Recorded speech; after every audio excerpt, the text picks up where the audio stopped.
जय जगन्नाथ पिला माने आज आम शब्द रूप केमी सहज उपाय घोषा आ परीक्षा जो पढ़ुची प्रथम व्यक्ति एक वचन द्विवचन बहुवचन पिला कन्फ्यूज हो लिखि पाना तेणु कौ उपाय तुम घोषिले और केमी उपाय मन पकाइले तुम परीक्षा सहज उपाय लिखिपर से आज तुमको आंगुली मध्यम बतईदेवी देख आमर 5टी आंगुली अच्छी देख 5टी आंगुल तुम अच्छी कौन ना विभक्ति हूँ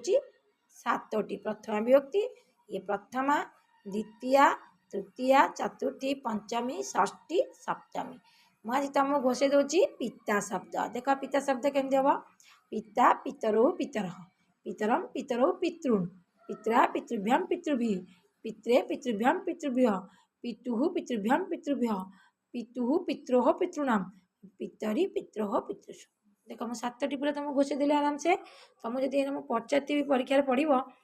पिता शब्दर प्रथम पुरुष एक वचन कौन तुम मन रख आंगुल टाइम देखीद 5 आंगुल खोलीदेव ये देखीद पिता फास्ट हूँ पिता एक वचन हूँ पिता जब तुम पचारि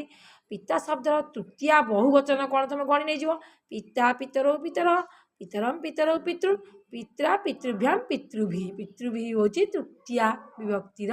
बहुवचन एम आंगुली मध्यम घोषीदेव तुम परीक्षा लिखापी सहज हम तुम आ कि भी कन्फ्यूज रे पड़ब ना रही जय जगन्नाथ।